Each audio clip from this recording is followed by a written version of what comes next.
सो यार, ज़्यादातर बच्चे जो सीयूईटी की प्रिपरेशन करते हैं या अदर गवर्नमेंट एग्जामिनेशन की प्रिपरेशन करते हैं, उनको जो एक सबसे बड़ी प्रॉब्लम फेस होती है, हर साल की तरह इस साल भी कई बच्चों को फेस हो रही है। और वो मेरे को कई बारी ग्रुप्स पे भी डीएम आ रहे हैं, ग्रुप से भी मैसेजेस आए जा रहे हैं, डीएम आए जा रहे हैं अपने पर्सनली भी, कि भैया जीएटी सब्जेक्ट के बारे में कुछ बता दो, रीजनिंग के लिए कुछ बता दो। जो बच्चे 12th का पेपर दे के आए हैं उनके लिए ये एक तरह से एक नया सब्जेक्ट है, क्योंकि उन्होंने इससे पहले इस सब्जेक्ट को बिल्कुल भी पढ़ा हुआ नहीं होता है। स्कूल के जो एकेडमिक एग्जामिनेशंस होते हैं या फिर जो सीबीएसई का जो करिकुलम है, उसमें बिल्कुल भी जीएटी को थोड़ा बहुत भी इंट्रोड्यूस नहीं करा जाता है।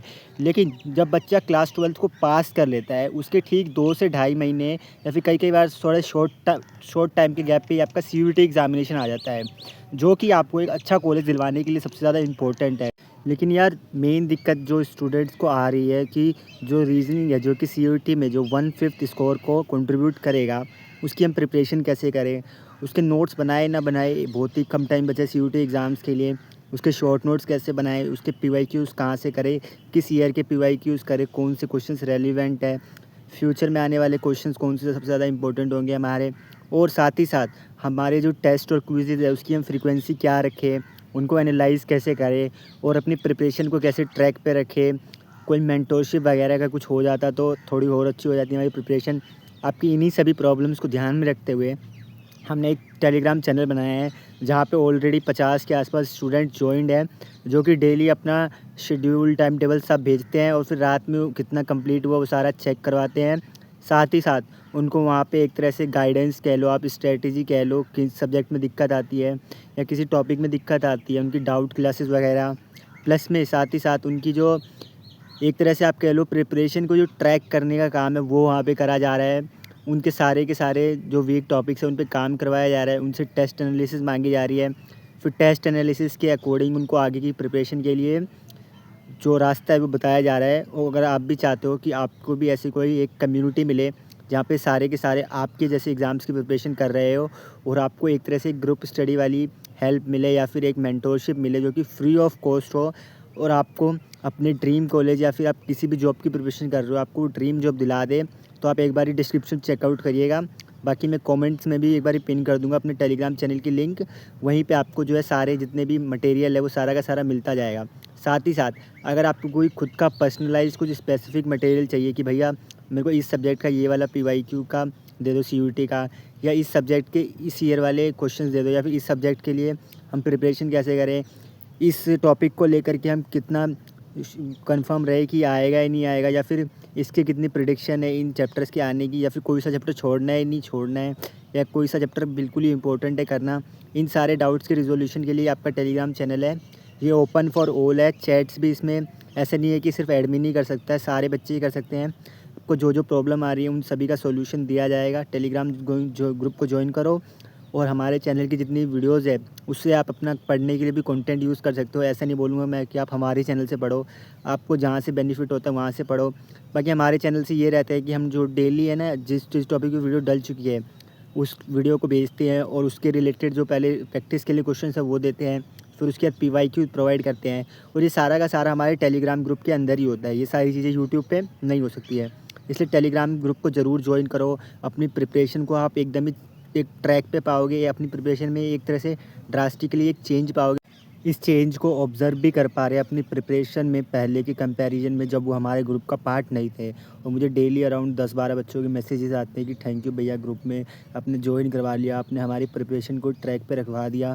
पहले के कंपैरिजन में हमें अपनी प्रिपरेशन और ज़्यादा स्ट्रॉन्ग होती हुई फील हो रही है, और हमें अब ये एकदम ही जो एक होता है ना अजम्पशन, या फिर आप कह लो हमारी जो एक वो होती है कि एक गट फीलिंग आने लगती है कि इस बार तो हमारा एग्ज़ाम क्रैक होने वाला है, वो सारी चीज़ें भी बच्चों की तरफ से हमें रिस्पॉन्सेज में मिल रहे हैं।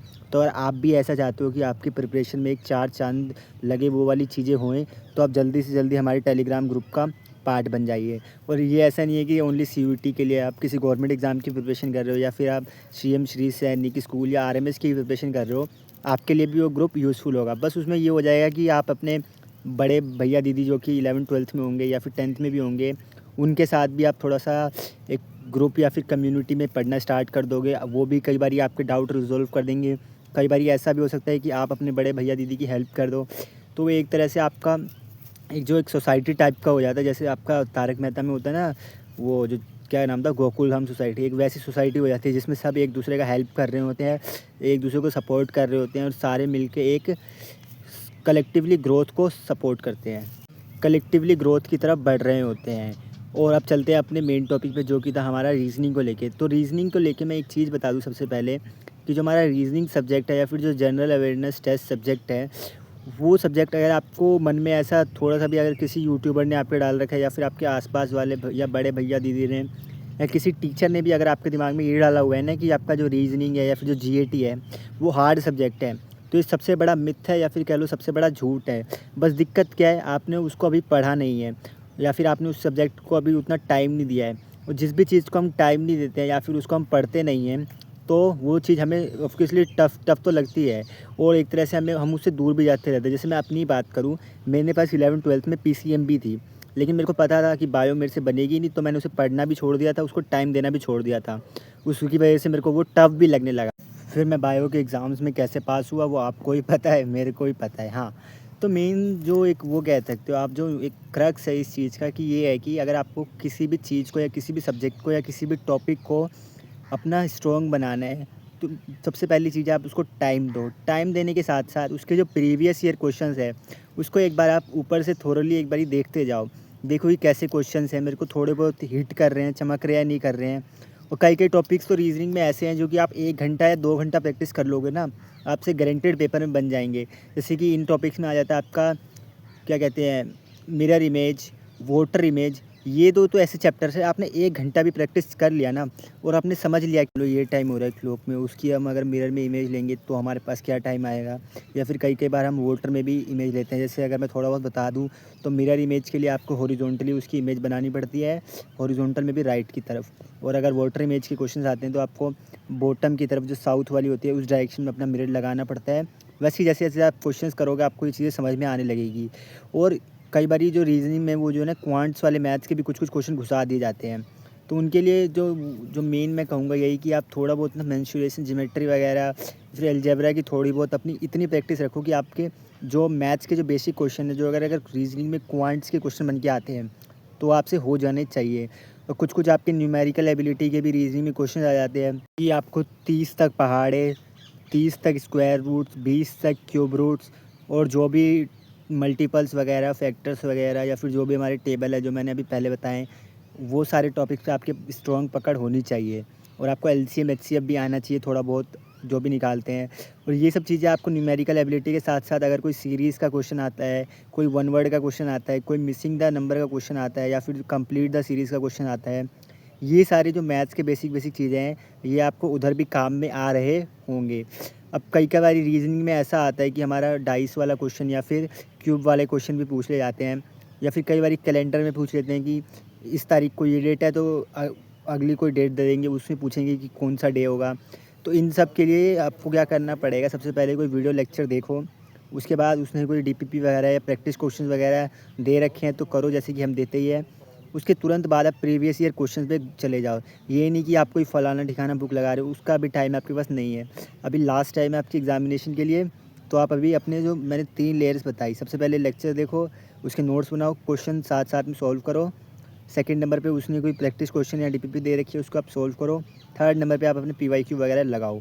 बस इतना कर लोगे ना अगर आप, और साथ में आप टाइम टू टाइम उन टॉपिक्स को रिवाइज करते रहोगे और उसके क्विज़ेस वगैरह देते रहोगे, जिससे कि आपका वो जो सब्जेक्ट है या फिर वो जो टॉपिक है वो आपके टच में रहे। और जो भी आप मॉक टेस्ट वगैरह दे रहे हो उसमें आप रीजनिंग सेक्शन को एनालाइज़ करते चलो साथ साथ। मतलब एनालाइज़ तो सारे सब्जेक्ट करने हैं, ये वीडियो रीजनिंग स्पेसिफिक है, उसमें बता रहा हूँ कि रीजनिंग के जितने भी क्वेश्चन आप उसको एनालाइज़ करते रहो। शुरुआत में ही आपका जो मैं कह सकता हूँ, अगर 25 क्वेश्चन का आप टेस्ट दे रहे हो, आपके कम से कम 12 से 13 क्वेश्चन ऐसे होंगे जो आपके सही जा रहे होंगे। अगर आपने 80 से 90% सिलेबस कर लिया है तब की बात है ये। वरना अगर आपने कंप्लीट सिलेबस नहीं करा है, अगर आपने 50 से 60% भी करा है ना रीजनिंग का, और मेन आपने वो चैप्टर्स कर लिए हैं जिसमें जो आपके जो टाइम टेकिंग चैप्टर्स है, जिसकी लिस्ट मैं आपको डिस्क्रिप्शन में भी दे दूँगा, अगर आपने वो वाले कर लिए है ना, तो बाकी के चैप्टर्स है जो मैं बता रहा हूँ 1 घंटा की प्रैक्टिस या फिर जो कंप्लीटिंग द सीरीज़ या फिर मिसिंग नंबर वाले क्वेश्चन है, ये आप ऑन द एग्ज़ाम में जाकर के भी थोड़ा बहुत सोचोगे तो आपसे वो बन जा रहे होंगे। अभी मैंने जैसे कि बताया, रीजनिंग में आपके 3 तरह के चैप्टर्स होते हैं। पहला जो आपको 1 से 2 घंटे की प्रैक्टिस में हो जाएंगे, जैसे कि वाटर इमेज, मिरर इमेज, और भी कई चैप्टर्स हैं, मैं लिस्ट दे दूंगा नीचे। और कुछ चैप्टर्स ऐसे हैं जो आपसे थोड़ा बहुत टाइम डिमांड करते हैं, मतलब मीडियम लेवल के हैं, ऐसा भी नहीं है कि आपको उसको लास्ट डे तक, लास्ट पेपर के 1 घंटे पहले तक पढ़ना होगा, ऐसे भी नहीं है। उनको बस अगर आपने 2 से 3 दिन भी दे दिया, जैसे कि कैलेंडर है और आपके क्या कहते हैं क्लॉक है और आपका मिसिंग नंबर है और आपके कुछ मैथमेटिकल ऑपरेशंस वाले क्वेश्चंस भी होते हैं, जिसमें कि वो बताना पड़ता है कौन सा साइन चेंज करेंगे तो करेक्ट आंसर आ जाएगा, या फिर 3 की जगह 4 रख दिया, 9 की जगह 6 रख दिया, उसके बाद इस इक्वेशन का क्या आंसर आएगा, या फिर कौन सा ऑप्शन इन इक्वेशंस को फॉलो करेगा। ऐसे कुछ क्वेश्चंस आपके क्या कहते हैं ब्लड रिलेशन में भी आते हैं कि ये इस हैशटैग का मतलब ये है, @ का मतलब ये है, पॉइंट का मतलब ये है, सर्कल का मतलब ये है, ट्रायंगल का मतलब ये है। तो इस इक्वेशन से कौन से वाला ऑप्शन मैच करेगा कि कौन किसका फादर है, सन है, वो वाले कुछ आपके ब्लड रिलेशन में भी क्वेश्चंस आते हैं। तो मेन मैं क्या कह रहा हूँ, 3 तरह के चैप्टर्स हैं। पहले जो आप 1 घंटा 2 घंटा प्रैक्टिस करो आपके हो जाएंगे। दूसरा जो कि टाइम डिमांडिंग है, जिसमें अगर मैं और कुछ चैप्टर्स आपके ऐड कर दूँ, ब्लड रिलेशन आ जाता है। उसको आपको जब तक आप एक हल्की-फुल्की सही लेवल की प्रैक्टिस नहीं करोगे, आपको नहीं आएँगे ब्लड रिलेशन के क्वेश्चन। वैसे ही अगर मैं कहूँ आपके ब्लड रिलेशन के साथ-साथ आप कह लो आपको जो डाइस वाले क्वेश्चंस हैं वो भी इसी में आ जाते हैं।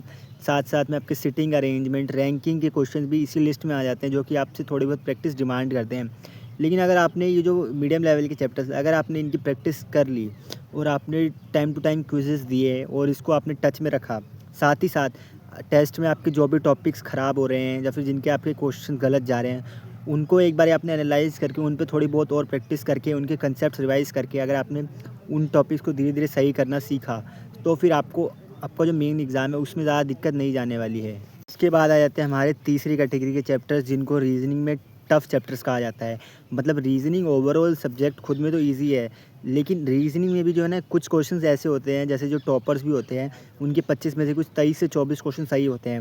वो जो 1-2 क्वेश्चन गलत होते हैं या फिर कई बच्चे उन्हें छोड़ के आ जाते हैं, जो एवरेज बच्चे होते हैं उनका तो पता ही होता है कि हमसे बनेंगे नहीं, तो वो उनके छोड़ के आ जाते हैं और कई बार टॉपर्स के वो आंसर्स गलत भी हो जाते हैं उन चैप्टर्स के। वो वाले चैप्टर्स हमारी रीज़निंग में जो है एक तरह से रैंक डिसाइडिंग चैप्टर्स होते हैं। उन चैप्टर्स के क्या-क्या नाम है, जैसे कि सबसे पहले हमारा आ जाता है क्लासिफिकेशन या फिर एनालॉजी भी आप कह लो उसके साथ-साथ। क्लासिफिकेशन और एनालॉजी 2 ऐसे चैप्टर्स हैं ना, जिसमें आपको जो है ना क्या कहते हैं अगर आपको क्वेश्चन सॉल्व करने हैं, तो आपको 6 से 7 लिस्ट याद करनी पड़ेगी, जिसमें आपको कंट्रीज़ की कैपिटल याद रखनी पड़ेगी, स्टेट की कैपिटल याद रखनी पड़ेगी और कई बारी जो वर्कर्स है उनकी लोकेशन, टूल्स के यूजेज़ और टूल्स का आउटपुट और वर्कर्स का क्या आउटपुट आ रहा है, वो सारी चीज़ें आपको याद रखनी पड़ती है, तब जाके आपके रीज़निंग के, एनालॉजी के और कई बारी वन वर्ड के क्वेश्चंस भी उसी तरह से बनते हैं। और इसी लाइन में अगर मैं कहूँ आपके जो सीरीज़ वाले जो क्वेश्चंस होते हैं कभी-कभी टफ़ बना दिए जाते हैं, जिसमें कई बारी हमें जो है पैटर्न का कुछ भी अता पता नहीं चल रहा होता है। होता वो एक बड़ा ही अजीब सा पैटर्न है, जो कि कई बच्चे मतलब मोस्टली नहीं गेस कर पाते हैं। तो उस स्थिति में आपको क्वेश्चन छोड़ना ही होता है। कई टॉपर्स भी यही स्ट्रैटेजी अपनाते हैं कि अगर 25 क्वेश्चन है, 1-2 क्वेश्चन में अगर उन्हें पैटर्न नहीं समझ में आ रहा है, तो वो उनको लीव करना प्रेफ़र करते हैं, रेदर दैन कि हम उस पे अपना जय माता दी वाला तुक्का मार के आएँ और फिर वो हमारा नेगेटिव आ जाए। जैसे कि आपको पता ही होगा सीयूईटी में नेगेटिव मार्किंग है।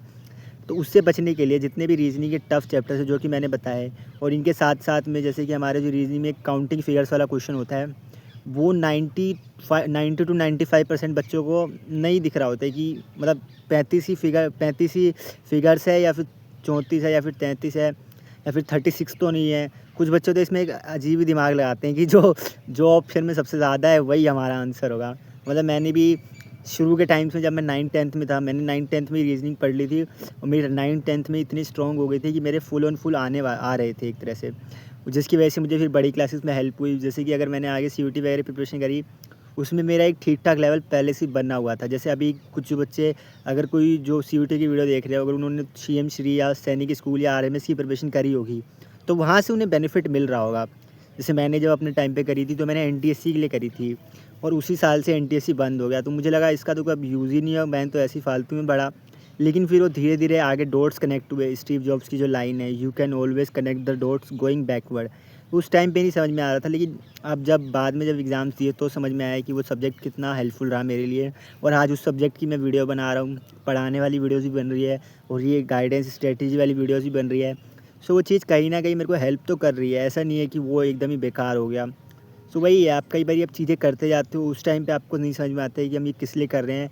लेकिन जब एक बहुत टाइम बाद जब आपको उसको रीयूज़ करते हो उन चीज़ों को और आप कुछ और कर रहे होते हो और उसमें आप पिछली वाली चीज़ को कनेक्ट करते हो, तो द धीरे-धीरे डॉट्स कनेक्ट होते जाते हैं और फिर आपको समझ में आता है यार, पहले जो चीज़ करी थी वो तो यहाँ काम आ रही है। तो इसी तरह से आपके रीज़निंग सब्जेक्ट में भी आपको ज़्यादा लोड नहीं लेना है। मैंने पहले ही बताया ओवरऑल ये एक ईज़ी सब्जेक्ट है। बस आपको क्या करना है, एक जो है ना मैं नीचे लिस्ट दे दूँगा, उसमें आपको जो मैंने बताया ना, जो पहले सबसे पहले आप वो वाले चैप्टर्स करो जो 1 घंटे में कंप्लीट हो जाएँगे, उनके क्वेश्चंस वो करो। क्वेश्चंस भी अगर आपको चाहिए तो टेलीग्राम ग्रुप पे आ जाओ, मैंने बता दिया। यूट्यूब पे इतना सारा हम पीडीएफ वगैरह नहीं प्रोवाइड कर सकते हैं, ऑफ़ कोर्स एक लिमिट होती है कोई भी डिस्क्रिप्शन में कुछ डालने की। साथ ही साथ उसके बाद आप मीडियम लेवल के चैप्टर्स करो, कैलेंडर करो, क्लॉक करो, अपना डाइस करो, अपना आप जैसे वो एक मैथमेटिकल ऑपरेशंस वाले क्वेश्चंस हैं, पैटर्न जो अगर आपके थोड़े बहुत बेसिक बेसिक है, स्क्वायर रूट्स के, क्यूब्स के, टेबल्स के, फैक्टर्स के, उन सबको कंप्लीट करो। उसके बाद सबसे लास्ट में आप क्या करो, जो आपके सबसे टफ़ क्वेश्चंस है, जैसे कि मैंने बताया एनालॉगी क्लासिफिकेशन, उनकी लिस्ट याद करो। लिस्ट में से वो कुछ भी पूछ सकते हैं, जैसे कई बार दे दिया इंडिया की कैपिटल दिल्ली है, तो आपके कह दो अफ़गानिस्तान की क्या कैपिटल है, ऐसे वो किसी भी कंट्री दे सकते हैं, कोई सी भी। अब वो उस टाइम पे आपके लक पे डिपेंड करता है कि उन्होंने जो पूछा है क्या वो आपने अपनी लिस्ट में से याद करा था, नहीं करा था, और आपकी वो रिटेंशन में है या नहीं है, आप उसको रिटेन कर पा रहे हो नहीं कर पा रहे हो, उन सब चीज़ों पे ज़्यादातर ये डिपेंड करता है। और रीज़निंग में मैं एक और बात बताऊँ, जैसे आप बाकी सब्जेक्ट में जो ग्रोथ है वो धीरे-धीरे होती है, नंबर धीरे-धीरे बढ़ते हैं, लेकिन रीज़निंग में आप 4-5 टेस्ट दे दोगे ना, उसके बाद आप और उनकी साथ-साथ एनालिसिस कर रहे हो, तो आपके स्कोर्स जल्दी-जल्दी बढ़ रहे होंगे। ऐसा नहीं है कि मतलब आज 50 है तो कल 55 ही रह रहे हैं, 52 ही रह रहे हैं, 53 ही रह रहे हैं, नहीं। रीज़निंग में अगर आपको समझ में आ गया कि आप गलती किधर कर रहे हो, तो आपके मार्क्स जो है जल्दी-जल्दी बढ़ते हैं और फिर एक टाइम पे जाके सैचुरेट कर जाते हैं। जैसे कि मान लो आप 100 नंबर का दे रहे हो, तो 90 से 95 के बीच में जाके फिर सैचुरेट कर जाते हैं। कई बच्चों के 80 के आसपास भी सैचुरेट मार जाते हैं। वो किस लिए होता है मैंने बताया। कई बारी कुछ पैटर्न ही ऐसा पूछ रखा है जो हिट ही नहीं कर रहा है, क्लासिफिकेशन का कुछ ऐसा क्वेश्चन पूछ रखा है, वन वर्ड का ऐसा क्वेश्चन पूछ रखा है कि आपको तो पता ही नहीं है। मान लो आप पीसीएम के स्टूडेंट हो और आपके वन वर्ड में आ गया बायो का क्वेश्चन कि ह्यूमन को क्या कहते हैं, होमो सेपियंस, तो आपके प्लांट्स को क्या कहते हैं। वैसे-वैसे कुछ क्वेश्चंस आ जाते हैं जो बच्चों को कई बार हिट नहीं करते हैं। उन कंडीशन में आपको लीव ही करना होता है और वो आपके लक पे भी डिपेंड करता है। और रीज़निंग का पेपर अगर आप कह दो कि टफ़ भी बन जाता है, तो टफ़ बनने के बाद भी जो है उसकी कट ऑफ जो है अराउंड 75 से 80% जाती है। क्योंकि रीज़निंग मैंने जैसे कि बताया खुद में ओवरऑल तो ईज़ी सब्जेक्ट है ना, तो उसका पेपर अगर कोई टफ़ भी बनाना चाहे, तो वो 2-3 चैप्टर्स में ही कर पाता है। एनालॉजी में, क्लासिफिकेशन में, कई बारी मिरर इमेज में थोड़ा-सा उलझा देता है, कई बारी काउंटिंग फिगर्स थोड़ी डिफ़िकल्ट दे देता है। लेकिन अभी आपको जो है एक ओवरऑल जैसे कि सीयूटी का पैटर्न भी रह रहा है, आपको ये मान के चलना है कि सीयूटी का पेपर आपका मीडियम से टफ़ लेवल के बीच में आएगा। प्रैक्टिस आप टफ़ लेवल की करो, और अगर आपको ऐसा लग रहा है कि आप अकेले में थोड़ा-सा डिस्ट्रैक्ट हो जा रहे हो, बोर हो रहे हो, या फिर समझ नहीं आ रहा है कैसी प्रिपरेशन करें, तो आप हमारे साथ हमारे ग्रुप में आ जाओ, टेलीग्राम के ग्रुप में। वहाँ पे अराउंड 50 से 100 बच्चे आपके साथ ही प्रिपरेशन कर रहे होंगे।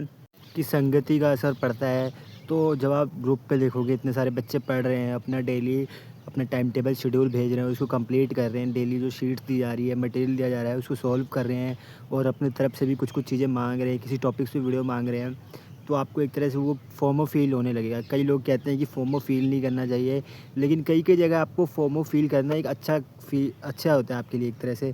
जब आप देखते हो कि आपके आसपास के बच्चे पढ़ रहे हैं, मटेरियल सॉल्व कर रहे हैं, डाउट्स पूछे जा रहे हैं, तो फिर आप भी उसी डायरेक्शन में धीरे-धीरे बढ़ते रहते हो, अट्रैक्ट करती है आपको वो चीज़ें। फिर आप अपनी पढ़ाई को एक सही पैटर्न पे लाते हो, अपने भैया-दीदी से हेल्प लेते हो, या फिर कोई भी अगर आपसे छोटा है उसको आप एक तरह से गाइड करने लगते हो कि आगे ये चीज़ें आएगी, ये प्रॉब्लम्स आएगी, उसको सॉल्व कैसे करना है। फिर आपको होने लगता है रिग्रेट, फिर आप सोचते हो कि कहाँ गलती हो गई। वो सारी चीज़ें होए, इससे बढ़िया कि आप शुरू में ही अपना दम लगा के पूरी शिद्दत से एक बारी सच्चे मन से आप एक बारी प्रैक्टिस कर लो, मेहनत कर लो, और अपना 100% दे दो। रिज़ल्ट जो भी आए, देखो रिज़ल्ट क्या आएगा वो तो मेरे हाथ में नहीं है। विराट कोहली ने भी यही कहा था कि रिज़ल्ट आपके हाथ में नहीं है, आपने ये लेवल की प्रिपरेशन करी है और इसके साथ आप अपने मैच में जा रहे हो खेलने के लिए, अब जो होना है वो होके रहेगा। वैसे ही आपके एग्ज़ाम्स में भी है, आप एक सर्टेन लेवल की प्रिपरेशन कर रहे हो, जो भी आपको लगता है कि आपने अपना 100% दिया, बेस्ट दिया, अब उसके साथ आप अपना एग्ज़ाम देने जाओ। जो होना होगा वो होके रहेगा, ना उसको आप रोक सकते हो, ना आपके आसपास वाले रोक सकते हैं, ना आपके घर वाले रोक सकते हैं, ना आपके दोस्त रोक सकते हैं, कोई भी नहीं रोक सकता। जो होना होगा वो होके रहेगा। बस मेन चीज़ क्या है कि आपको अपनी प्रिपरेशन को इस तरह का कर लेना है कि अगर आपका पेपर देने के बाद वो ख़राब भी जाता है ना, तो आपके अंदर से ये नहीं आना चाहिए कि यार मैंने मक्कारी करी थी, मैंने जो भैया ने बोला वो करा नहीं, या फिर मैंने अपना 100% नहीं दिया, फिर आप अपना सेकंड अटेम्प्ट के लिए जाओगे। उससे बढ़िया है कि आप एक ही बार प्रिपरेशन करो, लेकिन दम लगा के अच्छे से कर लो। पेपर के बाद बिल्कुल भी रिग्रेट नहीं रहना चाहिए। और अगर बात करें हम कट ऑफ वगैरह की, तो सीयूटी की कट ऑफ रीजनिंग में थोड़ी सी हाई आती है, क्योंकि मैंने पहले ही बोला कि रीजनिंग ईजी सब्जेक्ट है। अगर कोई ईजी सब्जेक्ट है तो ज़्यादातर बच्चे उसमें अच्छा स्कोर करेंगे। ऑफ कोर्स कोई भी चीज़ ईजी है तो सबके लिए ईजी होती है, और कोई भी चीज़ अगर हार्ड है तो वो सबके लिए हार्ड होती है। तो रीजनिंग में अगर आपको अराउंड 99 परसेंटाइल के आसपास स्कोर करना है, तो आपके स्कोर जो है आप मान लो 250 में से 210 220 प्लस होने चाहिए। कई बारी कुछ पेपर ठीक ठाक रहते हैं तो उसमें 200 भी रहती है कट ऑफ, लेकिन अराउंड इसके आसपास ही रहते हैं। तो अपने टेस्ट वगैरह भी आपको इसी तरह से देने हैं कि इस स्कोर में आपको रेंज में रखने हैं। कोशिश तो फुल की करनी है, और फुल लाना कोई बड़ी बात नहीं है। आप देखना, हम जो ग्रुप्स में क्विज़ेज़ वगैरह टेस्ट वगैरह भी लेंगे, उसमें हर एक बच्चे को गाइड कर रहे होंगे कि कैसे इम्प्रूव कर सकते हैं। और अगर इस टॉपिक के क्वेश्चन गलत हो रहे हैं तो इसको ऐसे करो। जो हार्ड चैप्टर्स है उसके लिए भी एक टाइम टेबल कब करना है और किस तरीके से करना है, कौन से क्वेश्चन छोड़ दूँ, कौन सी चीज़ों को छूना ही नहीं है, वो सारी चीज़ें हम आपको ग्रुप्स के अंदर बताते रहेंगे। इसी के साथ वीडियो को समाप्त करने का एक टाइम आ गया है। ओवरऑल कहूँ तो रीज़निंग उन बच्चों से बन जाएगी जो मेहनत करेंगे। इसके अलावा मेरे पास कोई लाइन नहीं है, और मेहनत भी करनी है तो एकदम ही दबा के करनी है। जो बातें बोली जाएगी, जैसा कि मैंने शुरू में ही बताया, वो सारी चीज़ें आपको माननी है और उसी तरह से प्रैक्टिस करनी है, और अपने टेस्ट की एनालिसिस करनी है लगातार कंसिस्टेंटली।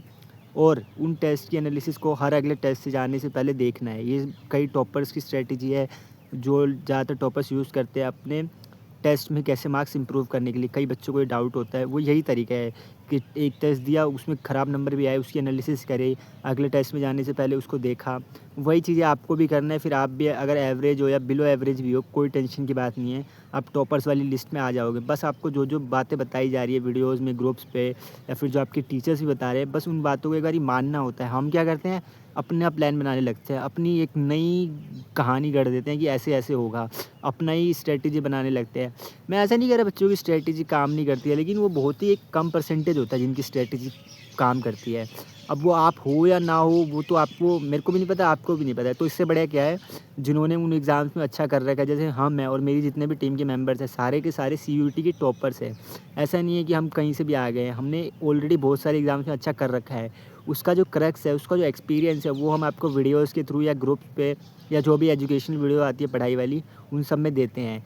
तो उन्हीं सबको आप मानते रहो, और आपको एक अच्छा कॉलेज, आपका जो भी ड्रीम कॉलेज है, ड्रीम जॉब ऑफ कोर्स मिलेगा, डोंट वरी। इसी के साथ वीडियो से अलविदा लेने का टाइम आ गया है। अगर आपको किसी और कोई और स्ट्रेटजी वीडियोस चाहिए, या फिर किसी टॉपिक्स पे आपको वीडियो चाहिए, मैथ्स की, रीजनिंग की, इंग्लिश की, किसी भी सब्जेक्ट की, तो आप हमें कमेंट सेक्शन में ज़रूर बताएं, या फिर आप ग्रुप में भी बता सकते हो। और साथ ही साथ अगर आपको और भी कोई दिक्कत आ रही है नॉन एकेडमिक भी, तो वो भी आप हमें बता सकते हो। और अगर आपको कोई वीडियो में और कोई इम्प्रूवमेंट चाहिए, या फिर आपको वीडियो कैसी लगी, आपको और क्या चाहिए वीडियो में, वीडियो का आपका एक तरह से रिव्यू क्या है, वो सारी चीज़ें आप हमें कमेंट सेक्शन में बता सकते हैं। हमें बहुत अच्छा लगेगा जानकर कि आपको वीडियोस कैसी लग रही है, आपको क्या चीज़ें समझ में आ रही है, क्या आपको दिक्कतें लग रही है, गड़बड़ लग रही है, कि वो हम और ज़्यादा इम्प्रूव कर सकें। Thank you for watching the video. Signing off with this is Keshav Jha. Bye bye. पढ़ लो, आप जाओ।